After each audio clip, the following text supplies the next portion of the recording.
Alright, what's up, Serge? It's Fish again. Coming back to you with another quick little study in the story, which is obviously another version of the Bible. This week was cool. We got to hear from those four ladies on the panel about their personal lives and all the stuff they had to go through, and more importantly, what God did in their lives. And very much the same way, that's what the whole book of Ruth is about. Okay, so what I'm going to do in order to keep it short is go through real quick. Keep in mind that some of the things I'm saying come from the method we talked about, the observations, the interpretation, the application. I'll kind of try to point that out in a second. But the book of Ruth is one of those kind of weird books in the Bible. It's really short. It doesn't really mention exactly what it's all about. It just kind of tells a quick little story. And it's kind of left up to you, the reader, to do some research and to kind of read in between the lines to really come away with what it means and what it's all about. So what I wanted to point out to you guys was a few things. I want you to notice that in chapter 9 of the story and in the actual Bible, the book of Ruth, there's a couple of things that really should stand out to you, especially as a young person who's trying to seek God, who's trying to seek what the right thing to do is. Because ultimately the book of Ruth really comes down to just that phrase. It comes down to doing what is right no matter what. Okay, so if we look in that book, you will see that this story basically boils down to two people. Ruth, the daughter-in-law of Naomi, who their whole family has passed away now, they're in a tough situation, and Boaz, the distant relative of Naomi through marriage, who also is in a situation where he is trying to kind of deal with some difficult circumstances that surround him. So, having said that, what I want to first point out to you guys is in chapter 1, verse 16.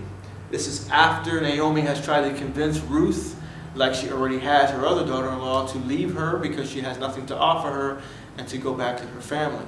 I love Ruth's response here, and it's something that you really should know. It says, "Don't urge me to leave you or turn back from you.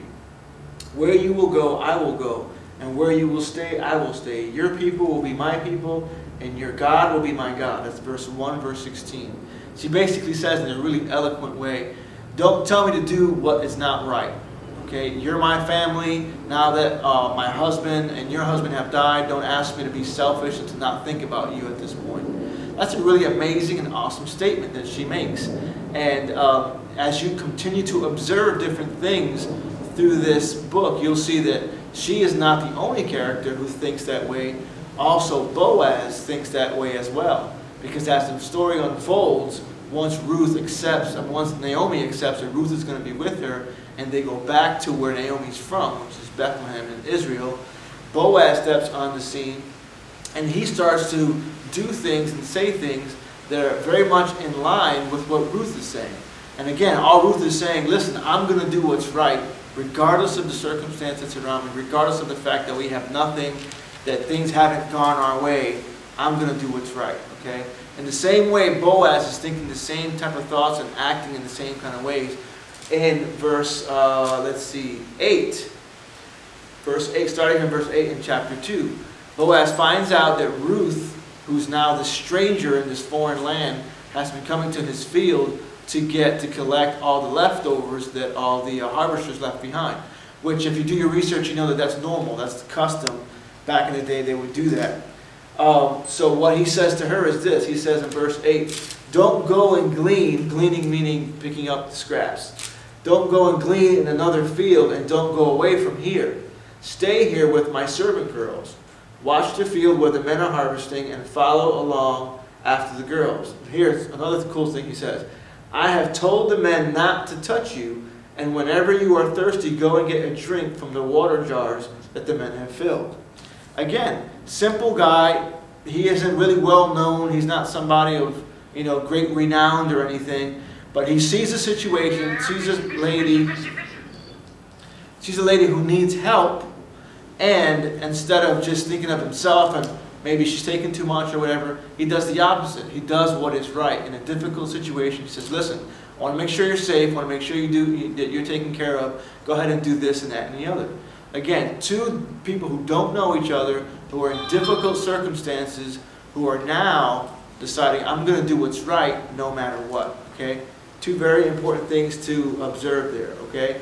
And then one last thing I want you guys to observe in this, as we go into the interpretation in a minute, is some phrases that are used in the first chapter of this book.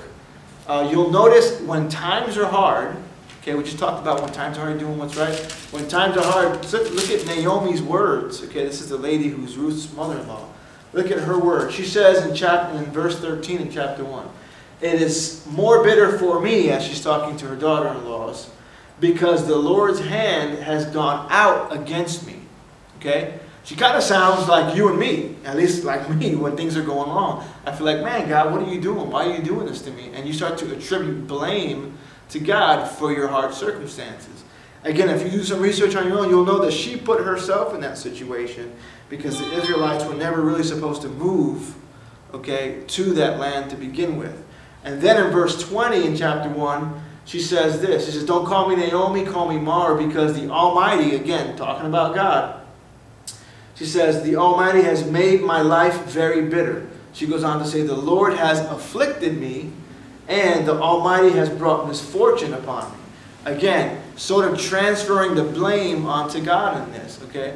And what I love about this story is that without being blatant about it, it kind of dispels that thought process of hers, because as you read on in verse 22, just a verse later at the end, when they do get back to Israel, Naomi and Ruth, it says, "as the barley harvest was beginning." Okay? It's almost saying, coincidentally, even though this lady went where she wasn't supposed to go, when she's back, God is taking care of her because it just so happened that the harvest was coming out of the ground. The things were just starting to grow. You understand what I'm saying? And then you kind of keep going a little bit more, and then it says in chapter 2, I think it is, it goes on to say in verse 3, that when Ruth went out to pick the harvest, to pick the leftovers, it says, "So she went out and began to glean the fields and where the harvesters were. And as it turns out," important to observe that, "as it turns out, she found herself working in the field belonging to Boaz, who was a distant relative of Naomi's husband." Okay? Again, second thing to point out there, even though things are going bad, even though things are not the way that you want them to be, and it just seems like the world is against you and things are going not your way, two things are happening.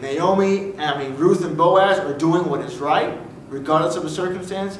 And Naomi, even though she's kind of blaming God, the truth is God is forming her steps. As it turns out, it says, that field that Ruth, who she had no idea where she was, stumbles onto, happens to belong to someone who knows Naomi. Okay? So here's the final thing. I want to cut it short here, all right?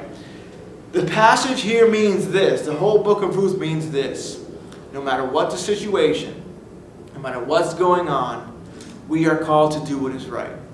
And you must do what is right regardless of how impractical or how foolish or how just dumb it seems like the situation is, or it seems like doing what's right doesn't make any sense. Ruth does it. She leaves everything behind to do what is right, stay with her mother-in-law. Boaz does it, regardless of what it seems like to the townspeople. He's going to take care of this lady even though she's a foreigner, even though it might be looked upon like, hey, what's he up to? Okay? And then on top of that, he does what is right by making a very public announcement. You'll see later in chapter 4, where Boaz goes before a crowd of people of witnesses and says, "You are witnesses, I'm doing what is right here. I'm giving somebody else a chance, the one who's supposed to buy this land, a chance to do it, but if he says no, I'm going to do it." And thus, he ends up marrying Ruth. I know that's a lot to swallow. I know it's a short little thing, but what I want you guys to understand is, number one, you need to observe what the choices these people are making in dire circumstances. You need to know that what this passage means is that no matter what, you do what is right, and you're guided by the principles of what God has placed in your heart. And then lastly, you leave everything in God's hands. Okay? Even though Naomi thought, oh man, all this stuff is going against me, look what God is doing. God was actually blessing her through this time by making it so that it was the time of the harvest, making it so that Ruth was obedient and did what was right. He blessed her with a daughter-in-law like that. And then making it so that Boaz, the distant relative, was also a righteous man, did what was right. And at the end, it turned out best for everybody. Boaz got a wife. Ruth got a husband, Naomi got taken care of. That's an awesome thing to note in the book of Ruth. So hopefully that helped you guys out. Again, I'm keeping it brief. Do what's right, guys. No matter what your circumstance is, no matter what's going on with your family, at school, wherever, you always do what's right, even though it doesn't seem like things are working out. God honors that, and God takes care of everything when you take care of the small things of doing what's right. God bless you guys. We'll see you next time.